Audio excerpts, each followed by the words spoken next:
एक आदमी अपने कार में सफ़र कर रहा होता है। उसी समय कार में ज़ोरदार ब्लास्ट होता है। ब्लास्ट होने के बाद कार के परखच्चे उड़ जाते हैं और उस आदमी की उसी में मौत हो जाती है। लेकिन जब जांच पड़ताल होता है तो वह 1 महीना के बाद जिंदा पाया जाता है।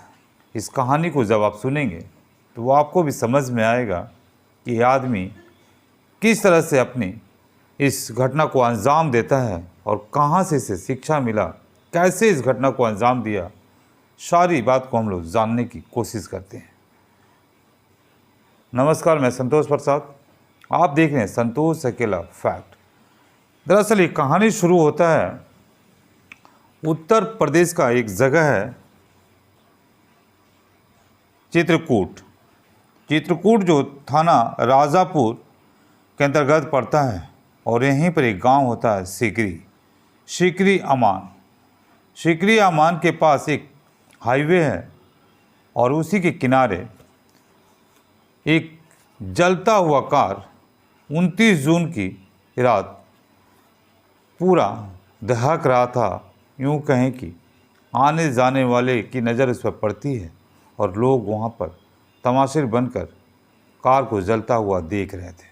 उस कार के अंदर एक आदमी बुरी तरह से जल रहा था, चिल्ला रहा था, आवाज़ लगा रहा था, लेकिन कोई भी, क्योंकि कार में इतनी तेज़ लपटें हो चुकी थी कि किसी का बस में नहीं होता है और वह आदमी उसी में जलकर भस्म हो जाता है, मर जाता है।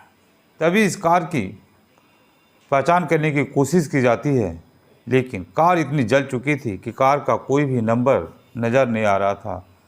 बाद में कार का इंजन और चेसिस से ये पता चलता है कि यह कार मध्य प्रदेश का ज़िला रीवा के थाना अंतर्गत जावा कंपुरा गांव पड़ता है। वहीं के रहने वाले सुनील सिंह पटेल, इन्हीं का ये कार रहता है। सुनील सिंह पटेल खुद इस गाड़ी को चला रहे होते हैं और इनकी मारे जाने की इस कार में सूचना इनके घर वालों को दिया जाता है।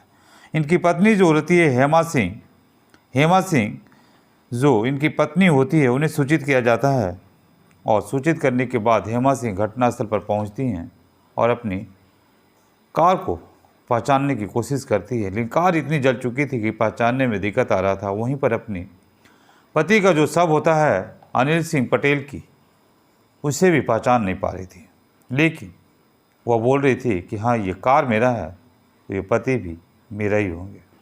अब इस प्रकार से अपने पति सुनील सिंह पटेल की अंतिम संस्कार पूरे गांव में किया जाता है। अब इस खबर को पुलिस जांच पड़ताल कर रही होती है। चूँकि आग का मामला था, गाड़ी जल चुका था, तभी पुलिस को एक खबरी के द्वारा पता चलता है कि जो इस गाड़ी का मालिक होते हैं सुनील सिंह पटेल, उनका एक चेहरा किसी ने देखा था जो इसी रायपुर के आनंदपुर गांव में वो अपने साढ़ू के घर पे रह रहे होते हैं। अब पुलिस साढ़ू के घर आनंदपुर पहुंचती है और वहां पर देखा जाता है कि सुनील कुमार सिंह वहां पर अपनी पत्नी हेमा सिंह के साथ उपस्थित रहते हैं। अब दोनों को पुलिस जो है गिरफ्तार करके ले आती है और गिरफ्तार करके लाने के बाद उनसे सारी घटना का पूछताछ करती है कि आखिर आपका जब गाड़ी में आपका शव निकला, गाड़ी जल चुका था, आप जल चुके थे, तो आप जिंदा कैसे उपस्थित हैं।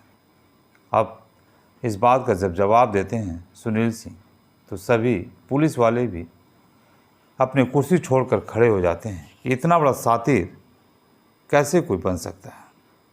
सुनील सिंह बताते हैं कि उनके ऊपर 45 लाख का कर्ज हो चुका था और ये 45 लाख जो कर्ज लिए थे अपनी पत्नी हेमा सिंह की ब्यूटी पार्लर खोलने के लिए थे और साथ ही साथ हार्वेस्टर का लिए लोन वो लिए थे।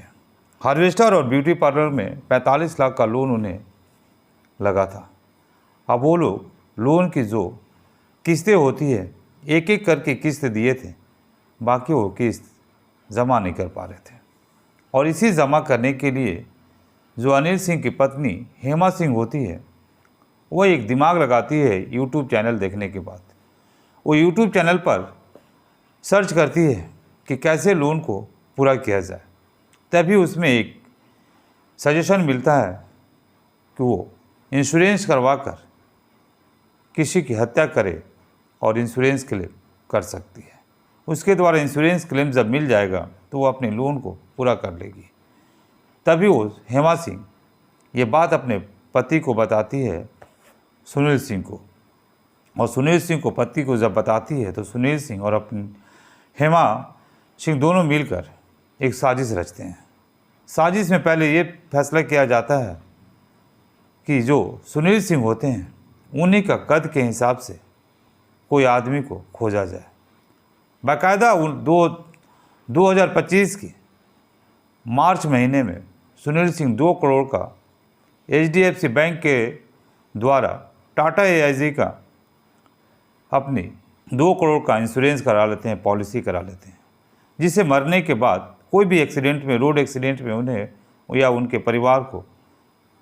परिवार को ये पैसा मिल जाएगा। अब यही साजिश ही लोग रचते हैं कि 2 करोड़ का इंश्योरेंस कराना है। इंश्योरेंस तो हो जाता है। अब समय था साजिश को अंजाम देने का। 29 जून 2025 को सुनील सिंह का एक दोस्त होता है विनय चौधरी। ये लोग विनय चौधरी को सुनील सिंह अपने घर बुलाते हैं और उससे घटना से ठीक 10 दिन पहले से खूब खिला पिला रहे होते हैं, खातिर दातिर कर रहे होते हैं और रोज़ दारू का पार्टी चल रहा होता है। तभी वो लोग 29 जून को विनय चौधरी को खूब दारू का पार्टी, मुर्गा का पार्टी खूब खिलाया गया। दारू इतना पिलाया गया कि वो पूरी तरह से बेहोश हो गया। वहीं पर जो सुनील सिंह होते हैं वो अपनी कार निकालते हैं और कार निकालने के बाद उसमें विनय चौधरी को बेहोशी हालत में रखते हैं और पहुंचते हैं उत्तर प्रदेश का चित्रकूट के पास एक हाईवे होता है और हाईवे के बगल में ही एक गांव रहता है सिकरी अमन। वो थाना पड़ता है राजापुर। वहीं पर अपनी गाड़ी को खड़ा करते हैं। खड़ा करने के बाद गाड़ी में पहले से प्रोग्राम के तहत एक गैस का सिलेंडर उसमें रखा जाता है और गैस के सिलेंडर उसमें रहता है और वो सुनील सिंह जो हैं उतर जाते हैं गाड़ी से और गैस के सिलेंडर को नॉब खोल करके उतर जाते हैं। सारे शीशा पूरी पैक रहता है, लेकिन एक शीशा का थोड़ा सा डाउन रहता है, 1 से 2 इंची का शीशा का डाउन किया जाता है ताकि उसमें किसी प्रकार से आग को फेंक सके। और वो सुनील सिंह जो विनय चौधरी होता है उसके शरीर के ऊपर कपूर जो होता है, दिया जो आरती किया जाता है कपूर, उसे वो तोड़ तोड़ कर उसके शरीर के ऊपर, विनय चौधरी के ऊपर पूरी तरह से वो डाल चुके थे। बाहर निकलने के बाद एक कपूर में आग लेते हैं और वो गाड़ी के अंदर फेंक देते हैं। जैसे ही गाड़ी के अंदर फेंकते हैं उधर गैस जो है, गैस का नॉब खोला हुआ रहता है, गैस गाड़ी में पूरी तरह से गैस फैला हुआ रहता है, गाड़ी में आग पकड़ लेता है और गाड़ी पूरी तरह से कुछ ही देर के बाद ब्लास्ट कर जाता है। ब्लास्ट करने के बाद गाड़ी पूरी तरह से क्षतिग्रस्त हो जाता है और सबको ऐसा ही लगता है कि इसमें सुनील सिंह जलकर मर चुके हैं। और सुनील सिंह वहाँ से पहले ही उतर चुके थे गाड़ी में आग लगने के कारण, और वो वहाँ से उतर कर के रोड पर एक बस पकड़ के प्रयागराज उसी रात पहुँच चुके थे और अपनी पत्नी को ये सारी खबर दे दिए थे। और सुनील सिंह की सारी खेल यहाँ पर ख़त्म हो जाता है। अब इन दोनों को इसी आरोप में जेल की सलाखों के पीछे भेज दिया गया है, जहाँ सुनील सिंह अब 2 करोड़ रुपए के लालच में अपनी हत्या का साजिश रचते हैं और उसमें इनका साथ इनकी पत्नी हेमा सिंह भी देती है। इसीलिए दोनों को जेल की सलाखों के पीछे भेज दिया गया है। नमस्कार।